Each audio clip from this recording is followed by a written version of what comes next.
أعوذ بالله من الشيطان الرجيم بسم الله الرحمن الرحيم Assalamualaikum warahmatullahi wabarakatuh.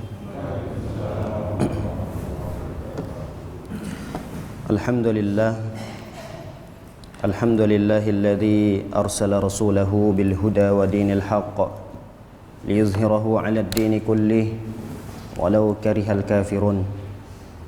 Wa asyhadu an la ilaha illallah wahdahu la syarika lah wa asyhadu anna Muhammadan 'abduhu wa rasuluhu la nabiyya wa la rasula ba'dah.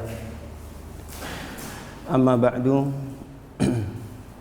Ma'asyiral muslimin, jamaah salat subuh yang semoga kita selalu dalam lindungan dan penjagaan dari Allah Subhanahu wa taala.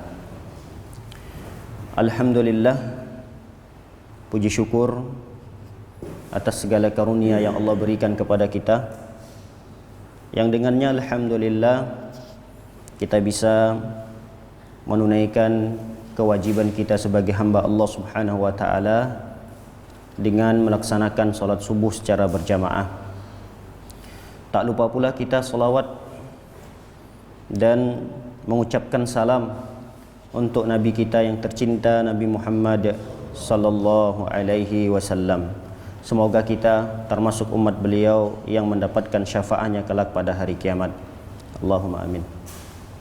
Para hadirin dimuliakan oleh Allah Subhanahu wa taala, melanjutkan kembali kajian kita terkait sirah nabawiyah, yaitu sejarah Nabi kita Muhammad sallallahu alaihi wasallam. Pada pertemuan yang lalu kita telah membahas tentang dakwah Rasulullah sallallahu alaihi wasallam secara sembunyi-sembunyi. Jadi di 3 tahun pertama sejak Rasulullah sallallahu alaihi wasallam diangkat menjadi nabi dan rasul, di 3 tahun pertama itu Rasulullah sallallahu alaihi wasallam berdakwah tapi secara sembunyi-sembunyi.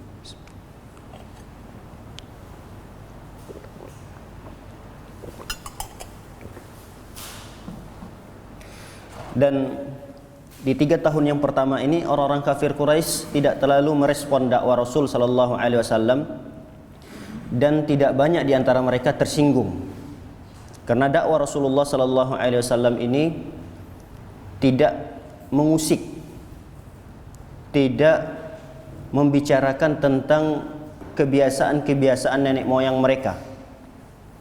Jadi Rasulullah sallallahu alaihi wasallam hanya fokus kepada para sahabat-sahabat yang masuk Islam ketika itu untuk mendakwakan tentang tauhid, surga, neraka, akhlak. Tauhid, surga, neraka, akhlak. Jadi belum Rasulullah SAW melakukan amar ma'ruf nahi mungkar, ketika di depan Rasulullah SAW ada yang minum khamar, ketika di depan Rasulullah SAW ada yang melakukan perbuatan dosa, perbuatan maksiat, Rasulullah SAW belum mendakwakan itu secara terang-terangan kepada orang-orang kafir Quraisy. Sehingga respon orang-orang Quraisy terhadap dakwah Rasulullah SAW juga tidak terlalu, bahkan mereka menganggap bahwa dakwah yang seperti ini tidak bakalan lama. Dakwah yang seperti ini, seperti yang dibawa oleh Rasulullah ini, dulu juga sudah ada. Sebelum Nabi SAW juga sudah ada yang mereka beragama Ahnaf. Ahnaf itu adalah mereka-mereka yang masih mentauhidkan Allah Subhanahu wa taala, tapi belum diutusnya Nabi Muhammad sallallahu alaihi wasallam menjadi rasul. Ada di antara mereka yang sudah mentauhidkan Allah, seperti sepupunya Khadijah, Waraqah bin Naufal, seperti orang tuanya Sa'id, yaitu Zaid. Ada lagi di antaranya adalah Amr bin Abbas bin Abbasah As-Sulami. Mereka ini adalah orang-orang yang beragama Ahnaf, yang mengikut Nabi Ibrahim alaihissalam, tapi belum sampai dakwah Nabi sallallahu alaihi wasallam, Nabi kita Muhammad SAW kepada mereka. Namun mereka ini hanya sekedar mengkonsumsi dakwah itu untuk diri sendiri. Artinya mereka benci terhadap penyembahan selain Allah Subhanahu wa taala. Mereka benci terhadap apa yang dilakukan oleh orang-orang kafir Quraisy di sekitar Ka'bah. Namun kebencian mereka itu hanya untuk diri sendiri, tidak disampaikan kepada orang-orang kafir Quraisy. Sehingga orang-orang kafir Quraisy tidak terlalu merespon. Yang seperti ini sudah biasa. Dan itu dibawa oleh Nabi Muhammad SAW di 3 tahun pertama. Oleh karenanya di 3 tahun pertama ini Rasulullah SAW memfokuskan dakwah kepada beberapa orang terdekat Nabi SAW saja. Di antaranya istri beliau Khadijah, kemudian sepupu beliau yang tinggal bersama beliau di rumahnya, yaitu Ali bin Abi Thalib. Kemudian teman terdekatnya Rasul SAW, Abu Bakar. Ini baru sekitar ini saja. Lalu kemudian Abu Bakar mengembangkan lagi dakwah Nabi SAW, sehingga di tangan Abu Bakar itu ada beberapa sahabat yang masuk surga tanpa hisab dan tanpa azab. Yang kita sebutkan 10 sahabat itu, ada 5 sahabat masuk Islam di tangannya Abu Bakar radhiyallahu ta'ala anhu. Intinya di 3 tahun pertama ini yang banyak masuk Islam bersama Rasul sallallahu alaihi wasallam adalah anak-anak mudanya. Anak-anak mudanya. Coba kita lihat. Ali bin Abi Thalib, kata para ulama usianya masih 10 tahun ketika itu. Yang paling tua masuk Islam dan mengikuti agama Nabi Muhammad SAW adalah Abu Bakar. Abu Bakar. Karena usia Abu Bakar dengan usia Nabi Muhammad SAW ini cuma 2 tahun lebih muda. Abu Bakar.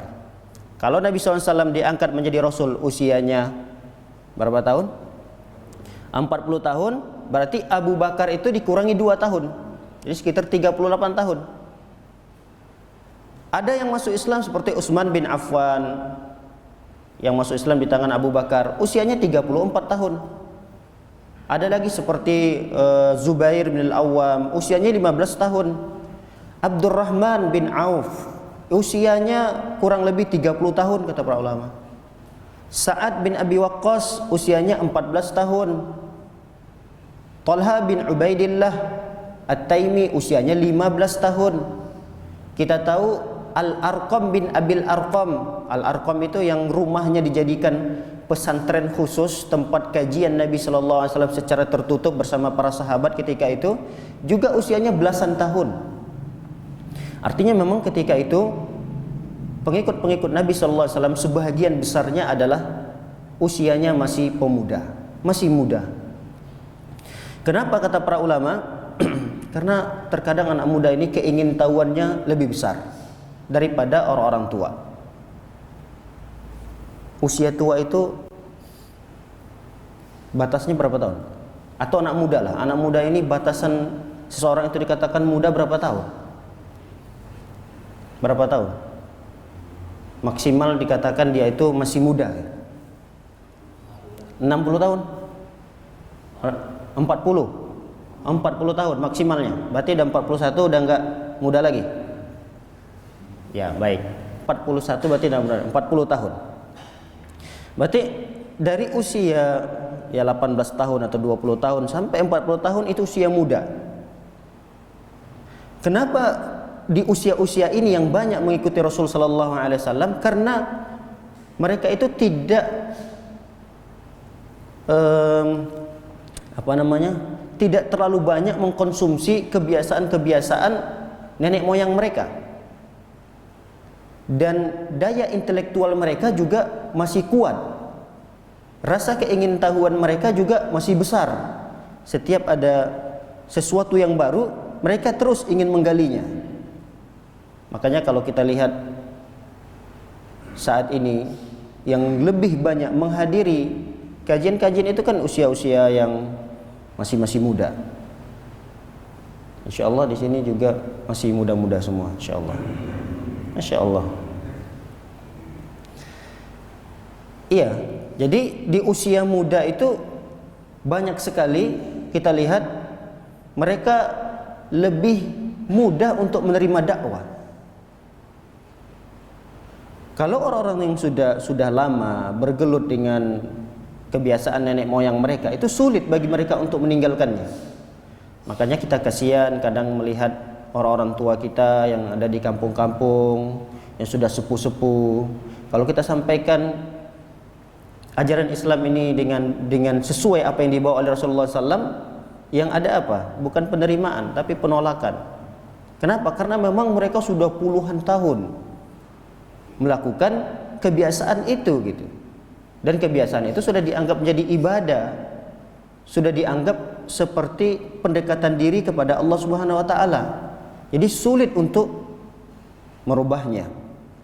Ya kecuali ada beberapa orang-orang tua kita yang diberikan rahmat oleh Allah Subhanahu wa taala yang mudah untuk menerima dakwah ini. Tapi kebanyakannya adalah usia-usia 40 tahun atau 50 tahun ke bawah lah yang lebih mudah untuk menerima dakwah-dakwah ini, sebagaimana Ibnu Katsir rahimahullah taala mengatakan bahwa usia-usia muda ini memang lebih banyak dan lebih mudah untuk menerima dakwah, sebagaimana firman Allah dalam surah Al-Kahfi. Ashabul Kahfi itu kan usianya masih muda-muda. Yang mereka lari menyelamatkan agama mereka lalu bersembunyi di gua, lalu tertidur di dalam gua itu ratusan tahun, itu usianya masih muda-muda. Kata Allah SWT, innahum fityatun amanu. Mereka itu masih fityah. Yang beriman kepada Allah itu masih fityah, masih pemuda-pemuda, usia 40 tahun ke bawah. Mereka lebih respon terhadap dakwah tauhid ini, dakwah yang dibawa oleh para nabi dan para rasul. Nah, para hadirin dimuliakan oleh Allah Subhanahu wa taala, di usia dakwah Rasulullah sallallahu alaihi wasallam di 3 tahun pertama ini, Rasul SAW betul-betul berhati-hati dalam mengajak dan mendakwakan risalah yang dibebankan kepada Rasul SAW. Sampai-sampai ada seorang sahabat yang berada di luar kota Mekah, namanya Ammar bin Abasa As-Sulami. Ammar bin Abasa As-Sulami ini dulunya memang tidak pernah melakukan kesyirikan. Artinya berada di atas agama Ahnaf. Tidak berapa lama beliau berada di atas agama Ahnaf ini, mendengar Rasul sallallahu alaihi wasallam, Nabi kita Muhammad diangkat menjadi nabi dan rasul. Beliau mencari tahu keberadaan Muhammad ini di mana. Diketahuilah bahwa keadaan Muhammad ini ada di Mekah. Setelah ketemu dengan Nabi Muhammad sallallahu alaihi wasallam, beliau bertanya, "Anda siapa?" "Saya Muhammad." "Anda ditugaskan apa?" "Saya ditugaskan oleh Allah Subhanahu wa taala menjadi nabi."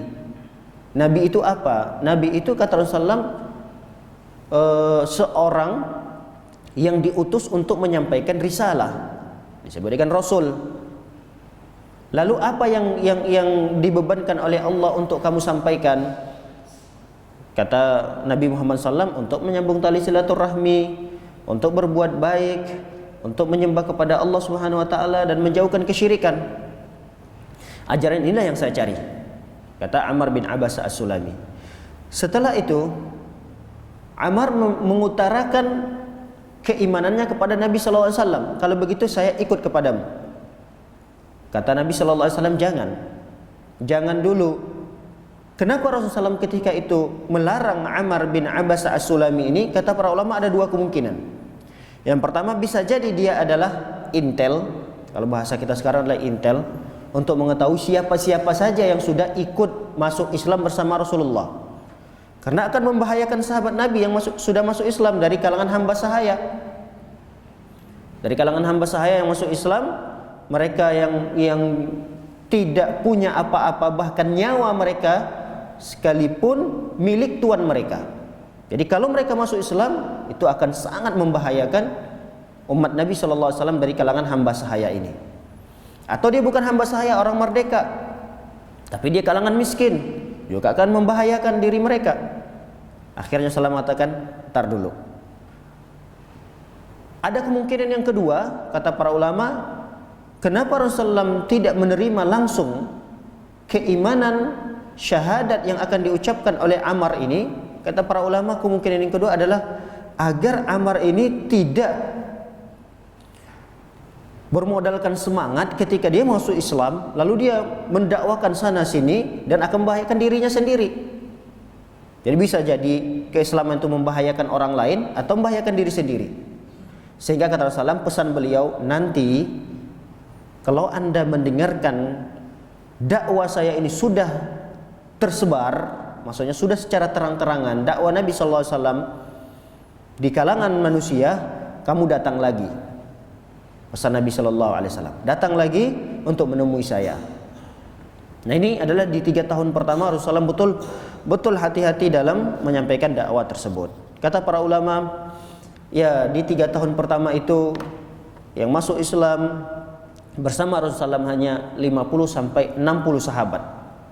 50 sampai 60 sahabat Nabi sallallahu alaihi wasallam. Baik, para hadirin dimuliakan oleh Allah Subhanahu wa taala. Kita masuk pada dakwah yang secara terang-terangan disampaikan oleh Rasulullah sallallahu alaihi wasallam. Dakwah terang-terangan ini disampaikan oleh Nabi sallallahu alaihi wasallam manakala firman Allah Subhanahu wa taala turun kepada nabi kita. Kata Allah Subhanahu wa taala, "Wa anzir ashiratakal aqrabin." Kata Allah Subhanahu wa taala, wahai Muhammad, sampaikan dakwah ini kepada saudara-saudara terdekatmu, keluarga-keluarga terdekatmu.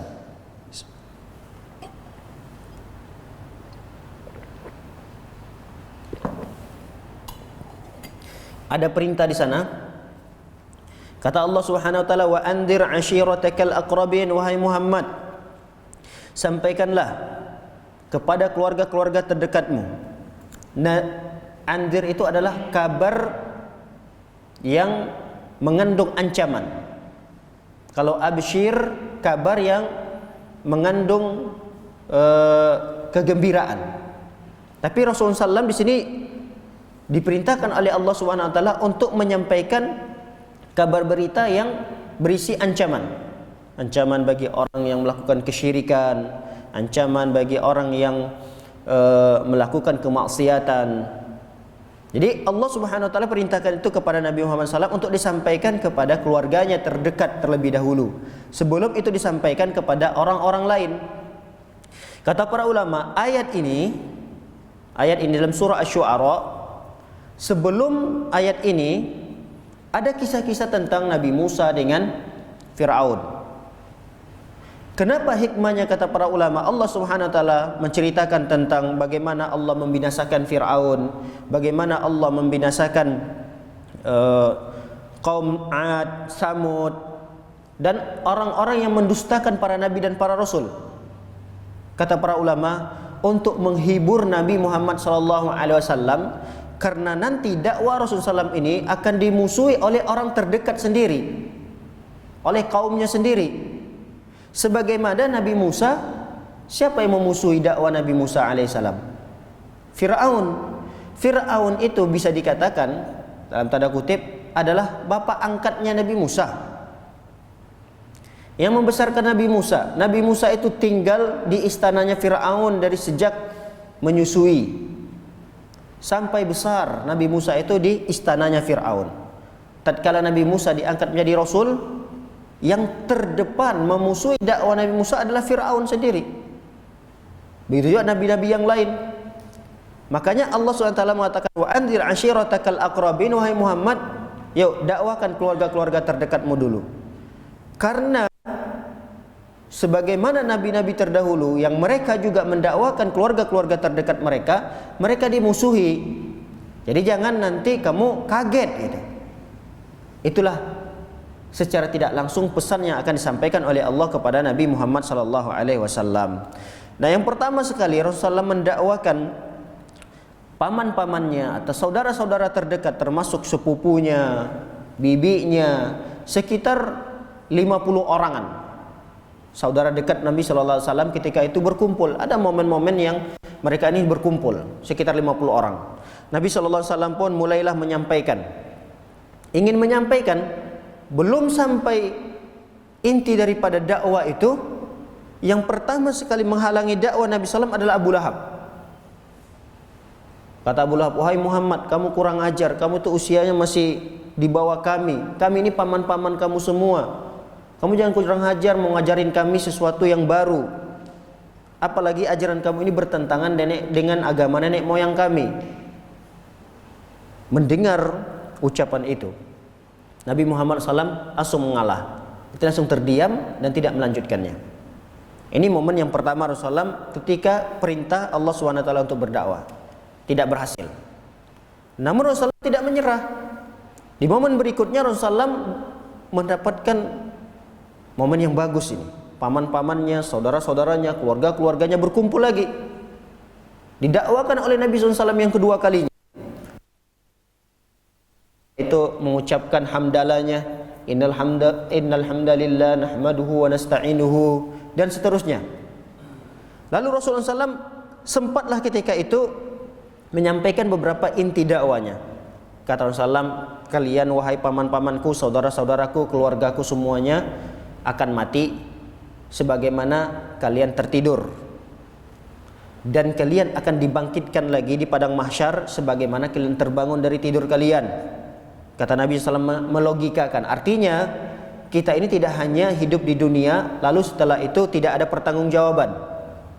Tidak, kata Rasulullah, kita hidup di dunia ini, kita dihidupkan lagi. Makanya kata beliau, ketahuilah saya adalah seorang Rasul yang diutus secara khusus untuk keluarga saya dan secara umum untuk seluruh manusia. Apa pesan yang akan saya sampaikan untuk mereka? Demi Allah, kata beliau, sesungguhnya ada surga, yang surga itu abadi, dan sesungguhnya ada neraka, dan neraka itu abadi. Baru sampai di situ dakwah Rasulullah, belum menyampaikan tentang bahaya kesyirikan, bentuk-bentuk kesyirikan yang mereka lakukan. Belum sampai penjelasan itu, lagi-lagi Abu Lahab menghalangi dakwah Nabi sallallahu alaihi wasallam. Abu Lahab, paman kandung Nabi sallallahu alaihi wasallam. Paman kandung Nabi sallallahu alaihi wasallam. Ketika itu Abu Talib mengatakan, wahai Muhammad, hentikan nasihatmu, hentikan dakwamu. Dakwamu ini betul-betul sama sekali tidak bisa dipercaya. Dakwah apa ini? Ratusan tahun nenek moyang kami dulu menyembah apa yang saat ini kami sembah. Tiba-tiba kamu anak kemarin sore datang untuk menghalangi kami untuk beribadah. Dakwah apa ini? Lalu kemudian Abu Talib bersikap tegas terhadap Muhammad SAW. Jika tidak dihentikan dakwah ini, saya yang akan bertindak keras terhadap kau, hai Muhammad. Namun ada pembelaan dari paman Nabi SAW yang tercinta, yaitu Abu Talib.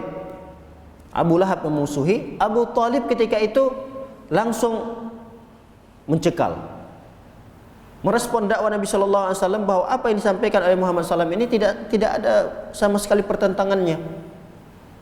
Dan diketahui Nabi SAW ini memang dari kecil sampai usia diangkat menjadi Nabi tidak pernah ditolak oleh keluarganya. Kenapa ketika disampaikan ini, perkara tauhid ini, tiba-tiba Muhammad ditolak mentah-mentah? Ada apa ini? Mengatakan, demi Allah, saya yang akan menjadi tameng terdepan membantu dakwah Muhammad ini. Kata Abu Talib mengatakan kepada keluarga-keluarganya. Abu Lahab tidak terima. Jika dakwah ini sampai kepada orang-orang Quraisy, saya khawatir Muhammad keponakan kita ini akan diazab oleh orang-orang Quraisy. Kata Abu Talib, siapa yang berani mengazab, menyiksa, menghina ponakan saya dalam berdakwah, maka dia akan berurusan dan berhadapan dengan saya. Saat itu Abu Talib memang memiliki kedudukan dan orang terpandang di tengah-tengah orang-orang Quraisy. Jadi tidak serta-merta orang-orang berani kepada Abu Talib ini. Jadi ketika itu Nabi Muhammad SAW betul-betul dijaga oleh pamannya Abu Talib. Walaupun Abu Talib sangat-sangat disayangkan membela dakwah Nabi SAW, di mana Nabi Muhammad berdakwah, beliau ada di sana. Beliau memberikan rasa aman yang begitu besar kepada Nabi kita Muhammad SAW dalam berdakwah. Tapi begitulah keinginan Allah Subhanahu wa taala, takdir dan qada Allah Subhanahu wa taala berkehendak bahwa Abu Talib ini tidak beriman kepada Allah Subhanahu wa taala sampai beliau meninggal dunia. Itu kisah yang kita dapatkan tentang paman beliau Abu Thalib ini. Baik, para hadirin yang dimuliakan oleh Allah Subhanahu wa taala. Di momen yang kedua ini dakwah Rasulullah di tengah-tengah keluarganya masih ada penolakan. Walaupun sebagian besar dari keluarga Rasulullah tidak merespon apa-apa. Artinya tidak ada penolakan dan juga tidak ada penerimaan. Sebagian besar semua diam, tidak ada komentar apapun terhadap dakwah Nabi SAW, kecuali komentar yang buruk dari pamannya Abu Lahab dan ada komentar yang baik dari pamannya Abu Thalib. Yang sisanya hanya sekedar diam saja, tidak merespon apapun. Baik, lalu kemudian Rasulullah SAW pun menggencarkan dakwanya. Yang ketiga, bahkan dalam riwayat itu Rasulullah SAW sampai bermohon-mohon, dalam tanda kutip bermohon-mohon, mengemis-ngemis Nabi kita Muhammad SAW untuk supaya dakwah beliau itu didengarin gitu. Satu-satu Rasulullah temukan orang-orang kafir Quraisy, fulan bin fulan, mau nggak dengerin saya dulu? Nggak ada yang mau dengar, langsung pergi.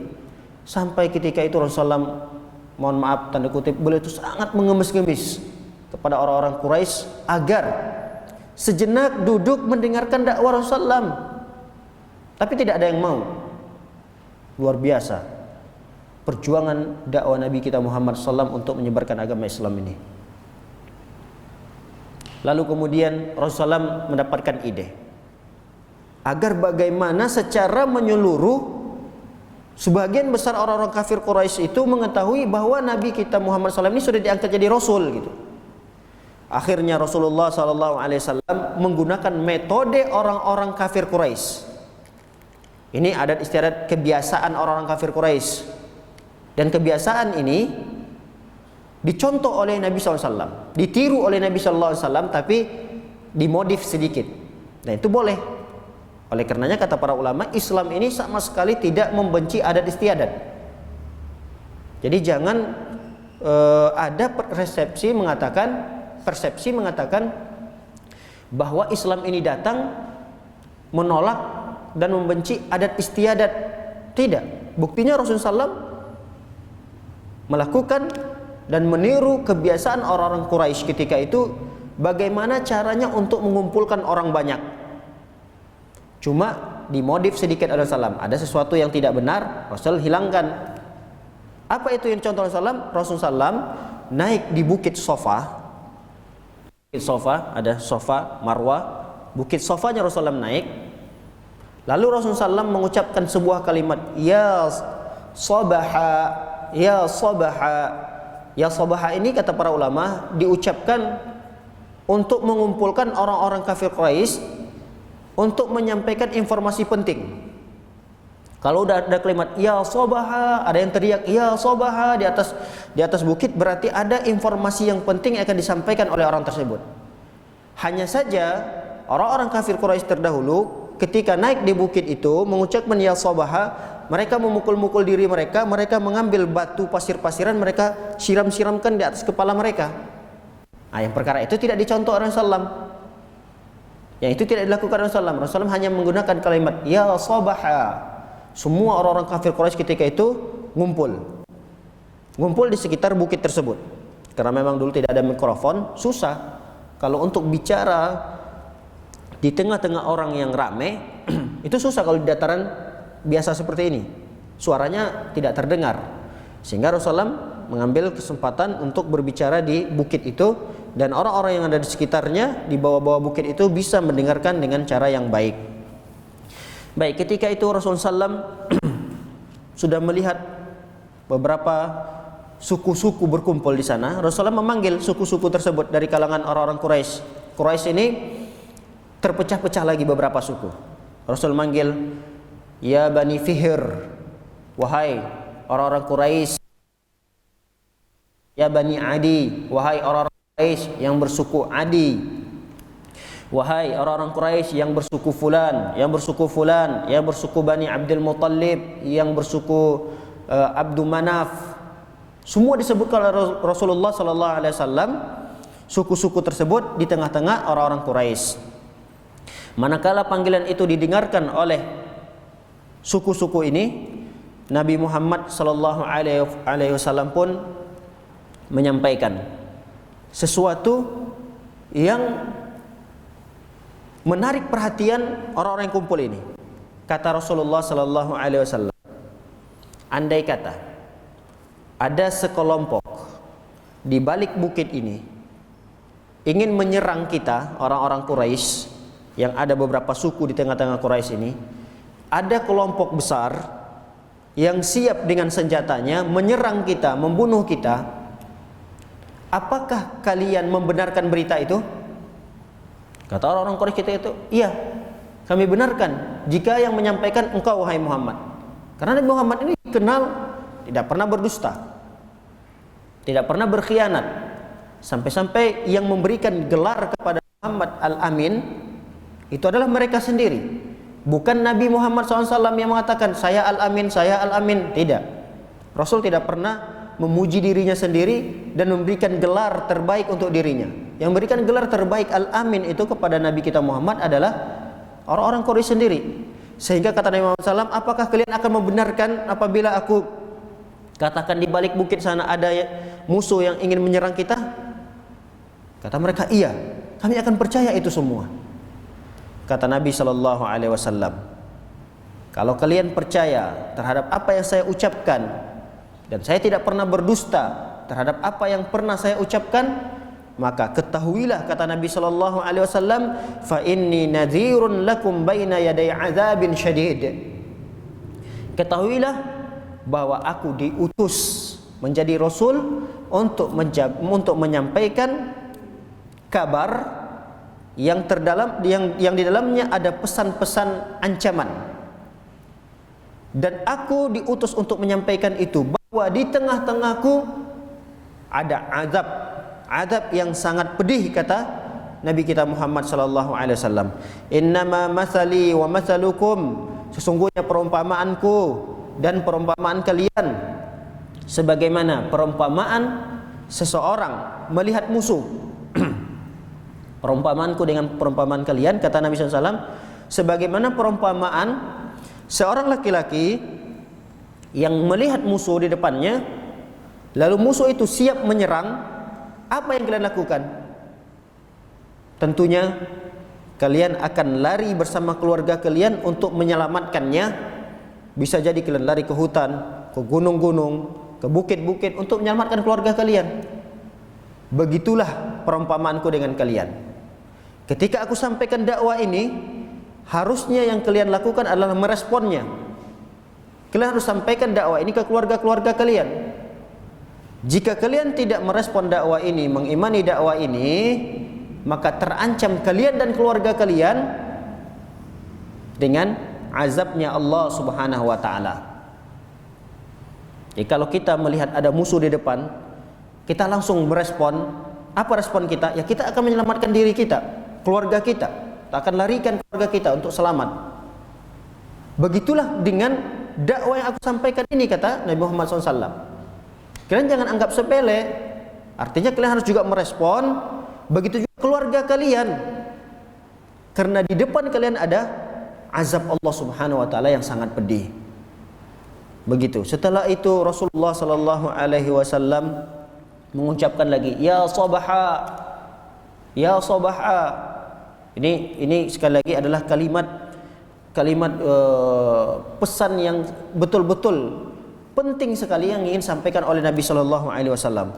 Lalu Rasulullah SAW pun memanggil secara umum orang-orang kafir Quraisy. Kata Rasulullah SAW, ya ma'syara Quraisy. Quraisy. Kalau kita misalnya, wahai orang-orang Indonesia. Kan di Indonesia ini kan banyak lagi suku-suku. Jadi Nabi SAW ketika itu memanggil seluruh orang-orang Quraisy. Wahai orang-orang Quraisy, dipanggil lagi Rasulullah SAW. Kalau kita misalnya, wahai orang-orang Indonesia. Lalu nanti diperkecil lagi. Wahai orang-orang Jawa, wahai orang-orang Melayu, wahai orang-orang Batak, wahai orang-orang, dan seterusnya. Disebutkan Rasulullah. Lihat, kata Rasulullah, ya Bani Ka'ab bin Luay, ya Bani Murrah bin Ka'ab, ya Ma'syara Bani Qusay, ya Ma'syara Bani Abdul Manaf, ya Ma'syara Bani Abdul Syams, dan seterusnya. Sampai diperkecil oleh Rasulullah nanti kepada paman-pamannya. Lihat, kata Rasulullah, ya Bani Hashim. Kata Kata Rasulullah, ya ma'syara bani Abdul Muttalib. Abdul Muttalib kita tahu bahwa kakek Nabi SAW. Kakek Nabi SAW ini punya paman-paman. Maksud Rasulullah, wahai paman-pamanku. Tapi Rasulullah singkat, tidak mungkin disebutkan di situ wahai paman ini, wahai paman ini, wahai paman ini. Rasulullah, wahai putra-putra Abdul Muttalib. Maksudnya, wahai paman-pamanku. Kemudian dipersempit lagi oleh Rasulullah panggilan itu, panggilan dakwah itu sampai nanti kepada keluarga-keluarganya. Wahai Abbas bin Abdul Muttalib, paman Rasulullah. Wahai Safiyah, bibi Nabi sallallahu alaihi wasallam. Ya Fatimah, putri Nabi sallallahu alaihi wasallam. Seluruh dipanggil oleh Rasulullah. Dari yang terbesar mencakup secara umum sampai khusus sampai keluarga terkecil Nabi sallallahu alaihi wasallam. Apa kata Rasulullah sallam? Ishtaru anfusakum minallah. Belilah jiwa-jiwa kalian dari Allah. Kalian ini masih tergadaikan jiwa-jiwa kalian. Beli di jiwa-jiwa kalian ini dari Allah Subhanahu wa taala. Anqidhu anfusakum minan nar. Selamatkan diri kalian ini dari api neraka, kata Allah Subhanahu wa taala. Fa inni la amliku lakum minallahi darran wala naf'a. Sesungguhnya aku tidak memiliki daya dan upaya untuk menyelamatkan kalian dari bara bahaya, dan aku juga tidak mampu untuk mendatangkan manfaat untuk kalian. Kata Nabi sallallahu alaihi wasallam, "Anqidhu anfusakum minan nar." Sekali lagi kata Rasulullah, selamatkanlah diri kalian masing-masing dari api neraka. Sampai kepada Fatimah. Andai kata Nabi sallallahu alaihi wasallam bisa menyelamatkan satu persatu umatnya nanti pada hari kiamat, tentu yang pertama sekali yang diselamatkan oleh Nabi sallallahu alaihi wasallam adalah keluarganya. Putri tercintanya Fatimah, paman-pamannya. Tapi kata Rasulullah, di dunia inilah kesempatan kalian untuk menyelamatkan diri kalian masing-masing dengan cara mentauhidkan Allah, dengan cara tunaikan panggilan dakwah yang aku sampaikan ini. Kalau kalian tidak menjawab panggilan dakwah ini, jangan harap pada hari kiamat kalian bisa mendapatkan pertolongan dari saya, dari Nabi kita Muhammad sallallahu alaihi wasallam. Luar biasa kegigihan Nabi sallallahu alaihi wasallam berdakwah. Tapi lagi-lagi lihat, sudah selesai Rasulullah memanggil secara umum sampai terkhusus dipanggil orang Rasulullah di tengah-tengah khalayakan ramai. Akhirnya yang merespon lagi adalah paman Nabi sallallahu alaihi wasallam, yaitu Abu Lahab. Ketika itu Abu Lahab mengatakan, "Ya Muhammad, tabban laka sairul yaum." Celaka kau wahai Muhammad. Tangan-tangan sampai menunjuk gini. Biasa kalau kita marah-marah kan, kalau lihat ada orang marah-marah, tangannya itu sampai ngotot sekali gitu. Bahkan kata para ulama, saking kesalnya Abu Lahab ini, dia tidak dengan satu tangan lagi menunjuk Muhammad. Tidak lagi dengan. Ini kan kesan tidak sopan gitu. Kalau kita apalagi kepada orang-orang yang lebih tua dari kita kan, kalau ngobrol, kalau kita pun tidak setuju dengan pendapatnya, kita tidak boleh seperti ini, tidak sopan gitu. Nah Abu Lahab ini tidak dengan satu tangan, tapi dua tangan malah, kata para ulama. Celaka wahai Muhammad, celaka kamu wahai Muhammad. Tabban laka sairul yaum. Seluruh hari-harimu tidak diisi dengan kebaikan-kebaikan, kata Abu Lahab. Lalu dengan begitu, alihadza jama'tana, apakah karena ingin kau menyampaikan ini kamu mengumpulkan kami di sini? Dakwah recehan seperti ini, dakwah apa yang kamu sampaikan ini? Apakah cuma karena dakwah ini engkau panggil kami berkumpul di sini? Kurang ajar gitu loh bahasa kita. Ngumpulin kita usia-usia yang sudah tua seperti ini, yang harus dihormati. Kamu masih usia 40 tahun, 43 tahun atau 44 tahun, sudah berani melakukan perkara yang tidak sopan seperti ini. Dimarah-marahin. Lalu dengan amarah yang meluap seperti itu, turunlah firman Allah Subhanahu wa taala untuk Abu Lahab di dalam surah yang sejak kecil kita sudah hafal. Allah Subhanahu wa taala berfirman, a'udzubillahi minasyaitonirrajim. Bismillahirrahmanirrahim. Tabbat yada Abi Lahab wa tab. Tabbat yada, celakalah. Lihat, dia yang mendoakan kecelakaan kepada Muhammad malah dibalik oleh Allah Subhanahu wa taala. Kata Allah, tabbat yada abi lahabin wa tab. Abi lahabin wa tab. Celakalah kedua tangan Abu Lahab, dan celakalah Abu Lahab itu sendiri. Ma aghna anhu maluhu wa ma kasab. Tidak ada manfaat dan gunanya hartanya Abu Lahab dan anak keturunannya. Tidak ada gunanya. Lihat para hadirin dimuliakan oleh Allah Subhanahu wa taala. Firman Allah Subhanahu wa taala yang luar biasa mukjizatnya, sampai saat ini kita bisa rasakan mukjizat itu. Andai kata Abu Lahab ini cerdas, ya memang dia cerdas, tapi kecerdasannya tidak dia gunakan di saat itu. Kenapa? Andai kata Abu Lahab ini ingin menghancurkan dakwah Nabi Muhammad SAW, mudah sekali. Bagaimana caranya? Dia harusnya masuk Islam. Dengan masuknya Islam berarti batallah firman Allah ini, ya atau tidak? Paham atau tidak, Bapak-bapak sekalian? Paham atau tidak?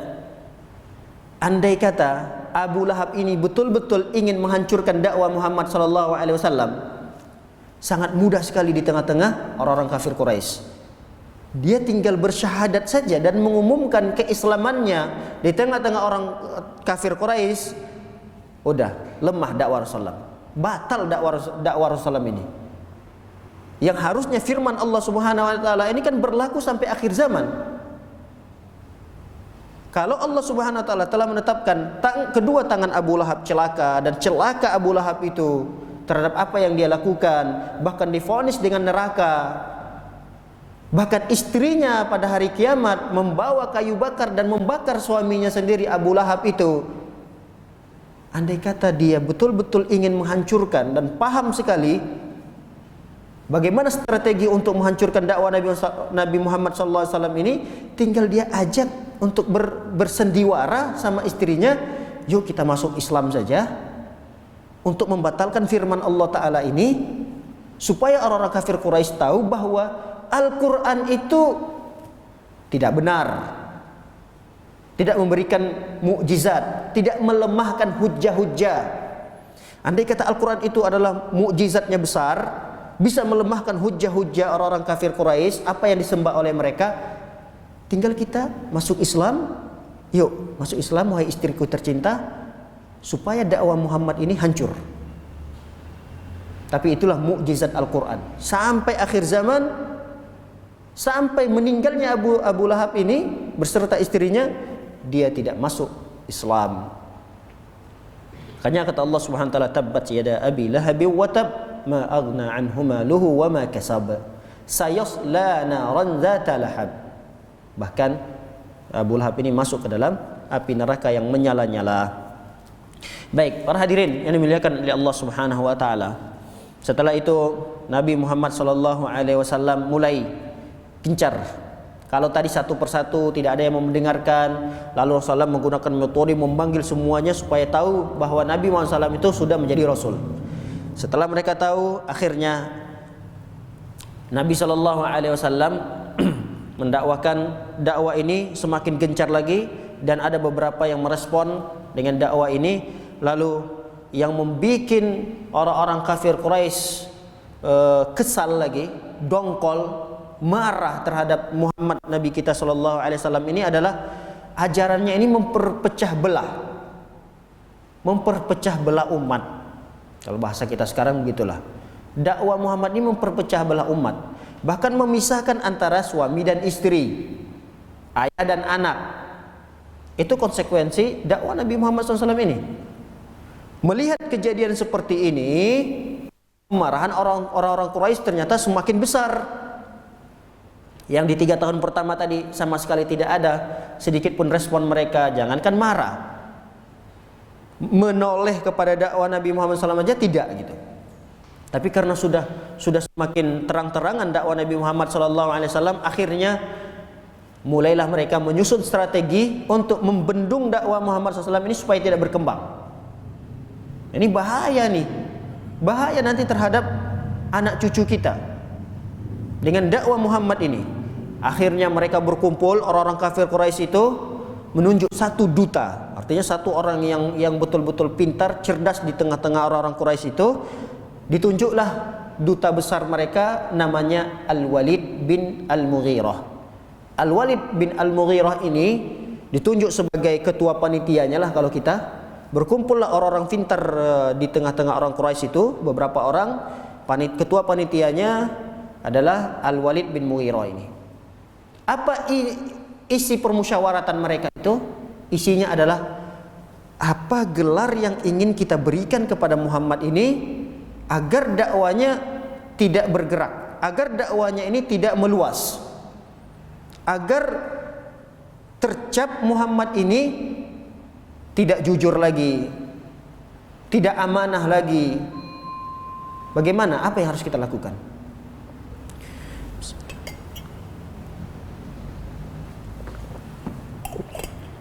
Akhirnya ada beberapa pendapat. Di antara mereka Al-Walid bin Mughirah. Bagaimana pendapat Anda kalau kita beri gelar Muhammad ini dengan kahin? Kahin itu dukun. Kahin itu bisa meramal. Jadi belum terjadi, dia tahu. Kita gelar saja dia Muhammad dengan gelaran kahin itu. Kata Al-Walid bin Mughirah, tidak cocok, tidak bisa. Kahin itu ada tanda-tandanya gitu. Istilahnya ada persyaratan-persyaratan untuk menjadi kahin itu ada. Nah, persyaratan itu tidak ada pada Muhammad. Akhirnya tolak. Berarti gelar kahin tidak bisa. Lalu berpikir lagi mereka. Ada di antara mereka mengatakan, kalau begitu Majnun saja. Muhammad kita beri gelar gila, orang gila. Orang gila yang dulunya akalnya waras, ikut agama nenek moyang kita. Nah, karena dia meninggalkan agama nenek moyang kita, berarti dia sudah gila. Yuk kita beri gelar gila, kita sepakati bahwa ketika jumpa Muhammad gila. Akhirnya Al-Walid bin Mughirah mengatakan tanda-tanda kegilaan Muhammad juga tidak ada gitu. Bagaimana kita bisa menggelari Muhammad ini gila, padahal tanda-tanda kegilaan itu tidak ada dan tidak terdapat pada sosok Muhammad ini. Berpikir lagi mereka dengan keras, betul-betul serius. Ya sudah, kalau begitu kita panggil saja dia gelar syair. Syair itu adalah orang yang gaya bahasanya itu sangat tinggi. Jadi kalau dia bertutur kata itu sangat rapi sekali kata-katanya, sehingga orang-orang terkadang mendengarkan kata-kata itu langsung manut gitu. Nah, kalau gitu kita panggil dia tukang syair saja. Tukang syair, tukang yang membuat kata-kata indah. Makanya ada Al-Quran misalnya, ada Al-Fatihah, kok bisa sin aja akhirnya semua. Qul a'udzu birabbin nas, malikin nas, ilahin nas, itu kan seperti syair gitu. Nah, kita katakan saja Muhammad ini syair. Dia yang membuat Al-Quran itu gitu. Akhirnya Al-Walid bin Mughirah mengatakan, wah nggak bisa. Beliau ini juga tidak belajar dari kecil gitu. Dia orang buta huruf. Jangankan dia mau bikin syair, dia membaca syair aja nggak bisa. Muhammad itu nggak bisa baca, Nabi kita Muhammad SAW nggak bisa membaca dan nggak bisa menulis juga, ummi. Bagaimana mungkin kita bisa mengatakan dia syair? Terus bagaimana dia belajar? Syair ini kan butuh belajar. Lalu kemudian apa yang harus kita gelari Muhammad ini? Sebentar lagi akan datang musim haji. Musim haji ini berarti kan akan berkumpul lagi, tidak hanya orang-orang Quraisy, tapi orang-orang di luar Quraisy dari berbagai negara, Yaman, Syam ketika itu, Mesir. Mereka akan menunaikan ibadah haji. Ini momen yang akan digunakan oleh Muhammad untuk berdakwah nanti. Ini harus kita bendung ini dakwah Muhammad. Ayo cepat, segera berpikir. Akhirnya turunlah firman Allah Subhanahu wa taala dalam surah Al-Muddathir. Firman ini tertuju kepada Al-Walid bin Mughirah tadi. Kata Allah Subhanahu wa taala, "Innahu fakkara wa qaddar." Sesungguhnya Al-Walid bin Mughirah ini fakkara, betul-betul memfokuskan pikirannya untuk memberi gelar kepada Muhammad ini. Kemudian waqaddar, dan menetapkan gelar apa yang harus kita tetapkan ini.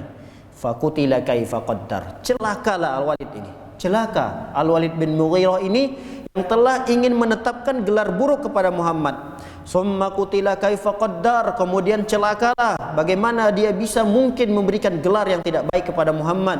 Summa nazar. Kemudian Al-Walid lalu mempertimbangkan lagi, dipertimbangkan lagi terhadap masukan-masukannya. Summa abasa wa basar. Kemudian Al-Walid ini mulailah abasa. Abasa itu terlihat wajahnya tidak gembira. Wajahnya sudah serius, wajahnya sudah mulai masam dan wajahnya mulai memarah. Summa adbara wastakbar. Kemudian dia mengingkari dakwah-dakwah yang disampaikan Muhammad ini. Faqala in hadza illa sihrun yu'sar. Maka Al-Walid bin Mughirah memberi gelar Muhammad ini adalah tukang sahir, tukang sihir. Sahir. Jadi faqala in hadza illa sihrun yu'sar. Kalau begitu, kita gelari saja Muhammad adalah tukang sihir. Dan ini adalah gelar yang lebih dekat. Kenapa? Bukti bahwa Muhammad ini tukang sihir, kalau kita bahasa Indonesia tukang sihir ini apa? Tukang tenun ya, yang bisa mensantet itu apa? Kalau bahasa kita, dukun juga ya. Dukun juga bisa dikatakan tukang santet ya. Ya kalau gitu kita gelari saja Muhammad ini sahir, tukang sihir yang bisa menyihir. Buktinya bulan bisa terbelah dua. Ada lagi. Jadi mukjizat-mukjizat yang ada pada Nabi Muhammad itu dianggap sebagai sihir. Muhammad itu tukang sihir ini. Dengan sihirnya Muhammad, lihat keluarga fulan-fulan terpecah belah. Dengan sihirnya Muhammad ini, perkara-perkara orang-orang Quraisy terpecah belah. Jadi betul-betul sihir Muhammad ini memberikan pengaruh. Itulah hasil daripada pemikiran Al-Walid bin Mughirah yang dikutuk oleh Allah Subhanahu wa taala. Fakutila kaifa qaddar. Akhirnya Al-Walid bin Mughirah bersepakat dengan orang-orang kafir Quraisy yang lainnya. Berarti ketika kita jumpa Muhammad, kita panggil Muhammad ini sahir, sahir, sahir, sahir. Sampai nanti ada orang yang di luar datang untuk mengerjakan ibadah haji, kita langsung tahan mereka untuk mewanti-wanti, jangan jumpa Muhammad, jangan sekali-kali berbicara Muhammad, jangan sekali-kali dengarkan ucapan Muhammad, karena Muhammad itu memiliki sihir. Kapan Anda mendengarkan kalimat Muhammad, Anda akan tersihir, maka apa yang terjadi pada keluarga kami akan terjadi pada keluarga Anda. Jadi setiap orang yang datang dipengaruhi seperti itu. Jangan dengarkan ucapan Muhammad. Ketika kamu mendengarkan ucapan Muhammad, engkau tersihir dan terjadilah pada keluargamu, pada kaummu nanti di kampung halamanmu seperti kami orang-orang Quraisy. Kami sekarang ini sudah terpecah belah. Orang-orang Quraisy saja sudah terpecah belah. Jangan sampai kau mendengarkan Muhammad. Termasuk yang termakan isu itu adalah Tufail bin Amr ad-Dawsi. Tufail ini adalah orang Yaman. Dan dia bukan orang biasa. Tufail ini orang pembesar ya. Pembesar di kaumnya di Yaman. Di Yaman itu ada suku Daus namanya. Makanya dia ad-Dawsi, suku Daus. Nah, Tufail bin Amr ad-Dawsi ini ketika beliau masuk ke kota Mekah, lalu sebelum masuk beliau sudah diwanti-wanti.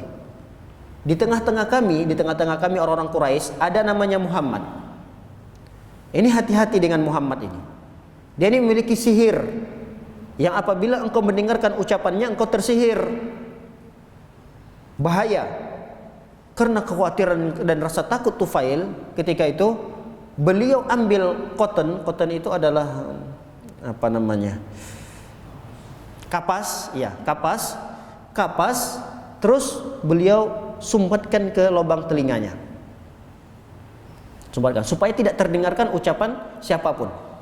Beliau fokus ingin mengerjakan hajat beliau datang ke Mekah itu apa? Cuma itu saja. Tapi karena Daus ini, Ad-Dawsi ini, yakni Tufail ini, Ad-Dawsi, beliau orang pintar, beliau orang cerdas. Dia syair. Syair itu ya kata-katanya yang tadi, orang terpelajar lah, orang berpendidikan. Melihat sosok Muhammad tadi sedang beribadah di depan Ka'bah, karena kan sudah dakwanya terang-terangan, ibadahnya juga sudah terang-terangan dilakukan oleh Muhammad. Dilihat oleh Tufail ini dakwah Nabi SAW. Ketika itu Nabi SAW sedang sholat. Sholatnya jahriyah, dikencangkan oleh SAW suaranya. Allahu Akbar, baca Al-Fatihah, baca surah setelah Al-Fatihah. Didengar oleh Tufail Ad-Dawsi ini bukan ucapan sembarangan ini. Saya ini tukang buat syair gitu, buat syair gitu. Buat bait syair gitu. Saya ini tukang buat syair gitu. Jadi saya tahu sekali ini ucapan manusia, ini bikinan manusia, dan ini bukan bikinan manusia.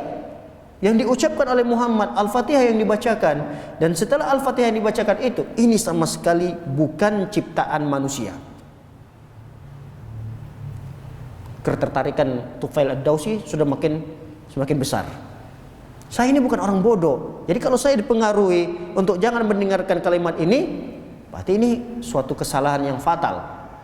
Akhirnya Tufail melihat dari jauh Nabi Muhammad SAW selesai sholat. Nabi Muhammad SAW pun pulang ke rumah, diikuti oleh Tufail dari belakang. Setelah diikuti oleh Tufail sampai ke rumah Nabi Muhammad SAW, akhirnya Tufail minta izin masuk ke rumah, diizinkan oleh SAW. Lalu Tufail berbincang-bincang dengan Nabi Muhammad SAW. Disampaikanlah apa yang engkau terima dari Allah Subhanahu Wa Taala. Lalu sampaikan salam, saya diperintahkan untuk berdakwah, saya diperintahkan untuk menghindari kesyirikan, jauhi kesyirikan dan seterusnya. Disampaikan oleh Nabi SAW. Lalu ketertarikan itu langsung seketika Tufail mengucapkan 2 kalimat syahadat di depan Nabi Muhammad SAW. Setelah disampaikan, Tufail minta bekal beberapa ilmu untuk disampaikan nanti di kaumnya. Wahai Muhammad, wahai Rasulullah, saya ini adalah pemimpin di kaum saya. Berikanlah saya beberapa ilmu. Lalu dihafalkan oleh Rasulullah beberapa ayat Al-Quran untuk bekal beliau berdakwah.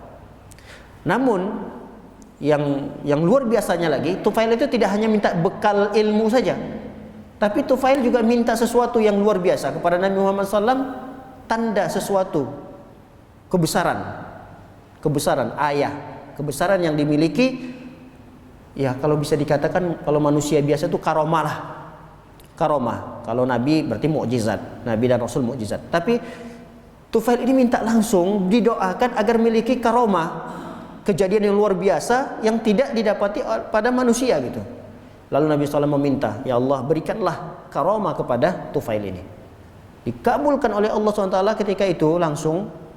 Ternyata pulang-pulang Tufail ke Yaman, tiba-tiba dengan kagetnya beliau di antara 2 matanya ini dikeninglah ada seperti lampu yang terang. Bisa dibayangkan, Pak?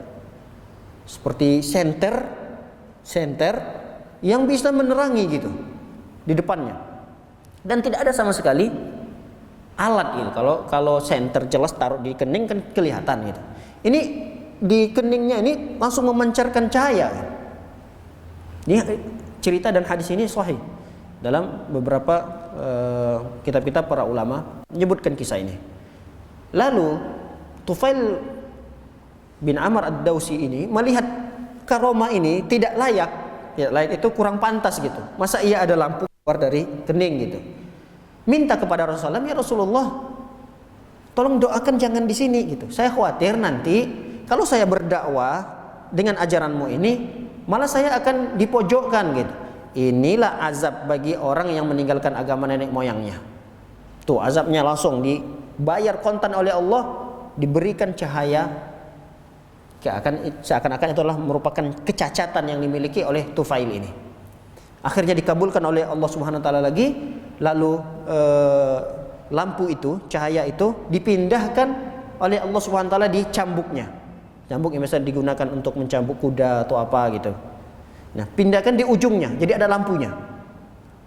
Dengan begitu, beliau semakin mengkokohkan dakwah yang akan disampaikan tadi. Sampailah dia ke negeri Yaman. Ringkas ceritanya bahwa Tufail ini berdakwah pertama sekali pada ayahnya. Sampai di rumah, dia sampaikan kepada ayahnya. Ayahnya datang mendekat. Biasalah anak sudah datang dari jauh, rindu orang tua. Datang tapi diusir oleh Tufail ini. Ilaika anni, kesana kamu wahai ayah, jangan dekat-dekat dengan saya. Ada apa, kata ayahnya? Ada apa wahai anakku? Saya telah meluk agama Muhammad. Ada apa dengan Nabi Muhammad? Menyembah Allah dan menjauhkan kesyirikan. Karena ayahnya memang cinta kepada anaknya, memang dia ini juga orang berpengaruh. Tufail ini akhirnya kata ayahnya, agama engkau wahai Muhammad, agama engkau wahai Tufail, agamaku juga. Artinya masuk Islam. Baik, kalau begitu dengan tegas sekali, dengan tegas, tanpa ada basa-basi. Kalau begitu, kau mandi, sucikan dirimu, bersihkan pakaianmu. Dan dilakukan oleh ayahnya. Kemudian datang istrinya, ilaiki anni, jangan dekat-dekat, sana, kata Tufail. Biasa kan orang kalau sosok pemimpin kan jarang kita temui sosok pemimpin itu yang tidak tegas, yang apa namanya itu, yang tidak menjaga image gitu kan. Biasa kalau kita melihat para pemimpin itu ya kesannya seperti itu gitu. Apalagi kepada orang-orang biasa gitu. Nah, istrinya pun diusir. Ada apa? Saya tidak bisa lagi dekat-dekat dengan kamu. Saya mengikuti agama Muhammad. Ya sudah, kalau begitu agama kamu agamaku, kata istrinya. Kalau begitu kamu mandi, sucikan dirimu, cucikan pakaianmu. Diperintahkan. Lalu dia berdakwah kepada kaumnya. Tidak ada kaumnya menerima dakwah tersebut. Karena kasar. Tidak ada kelemah lembutan dalam berdakwah. Lalu kemudian karena tidak ada satupun kaumnya yang merespon dakwanya, menerima dakwanya, dia balik lagi ke Nabi Muhammad SAW. Balik ke Nabi Muhammad SAW dan minta doa kepada Nabi Muhammad SAW untuk binasakan saja kaumnya itu. Wahai Muhammad, saya sudah capek berdakwah. Saya sudah ajak satu persatu kaumku. Kurang ajar, saya ini pemimpin mereka. Masa iya mereka tidak mendengarkan perintah saya? Kan kurang ajar gitu. Harusnya apa yang saya perintahkan itu mereka harus laksanakan gitu. Ini enggak ada satupun. Mengadu kepada Nabi Muhammad SAW, wahai Muhammad, wahai Rasulullah, tolong doakan agar mereka binasa saja. Akhirnya Nabi SAW pun mengangkat tangan lagi berdoa. Lalu Rasulullah SAW mengatakan, Allahumma hdi Dausan. Ya Allah, berikan hidayah kepada penduduk Daus. Nabi SAW tidak mendoakan kecelakaan itu. Lalu Nabi SAW telah mengangkat tangan selesai berdoa, menghadap lagi kepada Tufail tadi. Wahai Tufail, pulang. Dakwahkan mereka lagi dan berlemah lembut. Lihat, Rasulullah sampaikan dan berlemah lembut dalam mendakwai mereka. Tapi ternyata kesalahan Tufail itu cuma pada cara berdakwah beliau gitu. Bukan inti dakwah beliau yang salah. Bukan wahyu yang Allah sampaikan untuk disampaikan kepada masyarakatnya yang salah. Tapi memang cara beliau berdakwah ini salah. Sama ayahnya aja kasar dia, sama istrinya juga begitu. Makanya orang-orang tidak ada yang menerima dakwanya. Pulang dia lagi ke kampung halamannya, tidak berapa lama banyaklah kaumnya itu mengimani dakwah Nabi Muhammad SAW. Bahkan dia menjanjikan kepada Nabi Muhammad SAW bahkan nanti suatu ketika dia akan membawa kaum-kaumnya ini untuk menghadap Nabi Muhammad SAW. Sampailah janji beliau itu bahwa dalam riwayat diceritakan 70 atau 80 orang. Bahkan keluarga kata para ulama beliau boyong ke Madinah. Ketika itu sudah di Madinah Nabi Muhammad SAW. Dan persis pada peperangan Khaybar. Jadi orang-orang Daus ini membantu menjadi tentara-tentara Nabi Muhammad SAW untuk memerangi Yahudi-Yahudi di peperangan Khaybar tersebut. Nah, ini para hadirin melakukan oleh Allah Subhanahu Wa Taala. Salah satu cara orang-orang kafir Quraisy untuk membentengi, untuk mengcounter dakwah Nabi Muhammad SAW untuk tidak berkembang. Sampai setiap orang dari luar itu dipengaruhi, ternyata ada yang tidak terpengaruh. Awalnya memang terpengaruh. Tapi ada orang yang pintar, orang yang cerdas, yang betul-betul ingin tahu tentang dakwah Nabi Muhammad SAW dan usia juga masih muda. Lalu ternyata apa yang disampaikan hanya sekedar fitnah terhadap Nabi Muhammad SAW. Masih banyak lagi cara-cara busuk yang dilakukan oleh kafir Quraisy untuk menghalangi dakwah Nabi Muhammad SAW. Dan insyaallah cara-cara itu mudah-mudahan jika kita diberikan kesehatan dan umur panjang kita sampaikan pada pertemuan yang berikutnya. Apa saja syubhat-syubhat yang disampaikan orang-orang kafir Quraisy terhadap dakwah Nabi Muhammad SAW ini, agar orang-orang menghindar terhadap dakwah Nabi yang tercinta Nabi kita Muhammad sallallahu alaihi wasallam. Semoga yang singkat ini memberikan sedikit tambahan ilmu wawasan kita terhadap Nabi, sejarah Nabi kita Muhammad sallallahu alaihi wasallam, dan semoga pelajaran yang kita bacakan pada kesempatan ini juga menambah keimanan kita kepada Nabi Muhammad sallallahu alaihi wasallam. Demikianlah, semoga bermanfaat. Barakallahu fikum. Wabillahi taufiq wal hidayah. Wa sallallahu ala nabi Muhammadin wa ala alihi wa sahbihi wasallam ajma'in. Subhanakallahumma bihamdika asyhadu an la ilaha illa anta astaghfiruka wa atubu ilaik. Assalamualaikum warahmatullahi wabarakatuh.